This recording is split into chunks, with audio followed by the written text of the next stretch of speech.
خير وافي أنا هاي الله ولا الله معاك وياه سكرات أنا سكرات محيي لها مطلبات هذا طل يا قرابته أنا متيد طل يا قرابته أنا متيد سو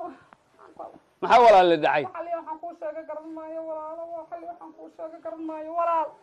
waxa igu dhacay la qoomiyad wariyaysa waxa igu dhacay la wax loo sheeg bal maxaa dhacay halka ka socdo miyaad yoogtaa iminka maxaa ku haya waxaan ku yiri inantii yarayd inantu waa teedii waa haniya ha maxaa ku dhacay bisinkii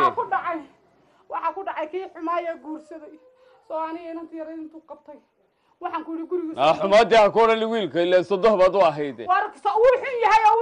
ninka guriga iga dhacay weeyaan walaal ninka guriga iga dhacay weeyaan socodka imkaan socdo waxaan ka imitay komishinka booliska guriga laga dhacay gurigii Axmed isiiyay ee aniga yaradka la isiiyay walaal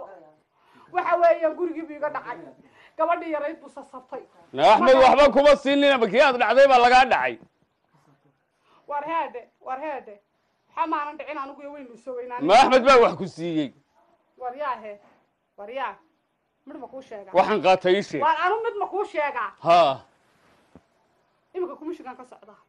komishinka booliska oo maxaad ka doontay dawlad deegaanka Soomaalida Itoobiya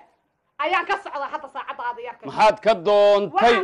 waxaan ka doonay inantii yarayd ninkii baa sasabtay daadu sasabto soo ma qabin sababta ma aha walaalo sababta hadalka ma diga koobisi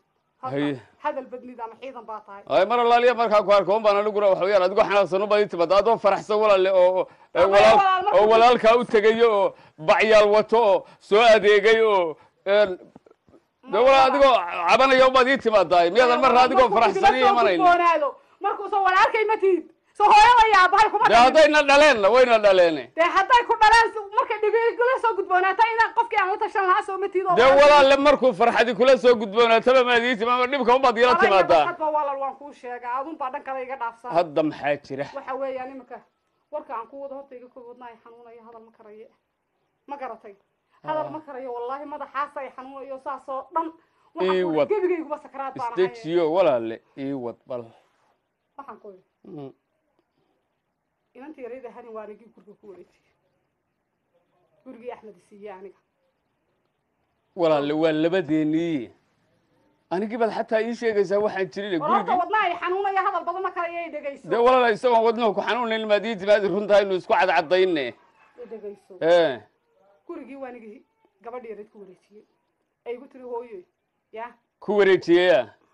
war magaceedii baan ku qoray gabadha hani baan ku qoray sidii lagugu qoray bad hani ugu qortay deetana ninkii baa ka dhacay oo iyadoo ninkii ku sii qortay habeen madow buu sheekeeyay dambe way dhici jirtay waa ka dhacday tan ka hor ma dhicin sawtiyaad ba lagugu qoray wataasi bareero igu qoray isaga ila jeclaaday aniga warka badan iska daayo heede hada badan tahay haya weeye walaal haye imika arrin baan kuugu imatay haye waxa weeye ninkii wuu dhacay gabadhii gurigii buu ka dhacay anigii wuu dhacay gurigii buu iga dhacay waa ku ina gabadha guriga ma ina lahayne ku meel gaar ahaan baan ugu qoray gurigii haduu iga dhacayna waa soo dacweeyay waa ku dacwadii hadda soo dacweeyay askarigu yiri ninkii ku siiyay Axmed صدق أحد صوك حيدا ليش أحمد صوك حيا هي أحمدنا هل كي ولا نوكل مريسي ودوقي توار توانوكا سو ماذا نوقي إنكو حدا إنك حقو عطيه يقولك سو ما أحمد تاسو waxay noqonaysaa malab dhagax galay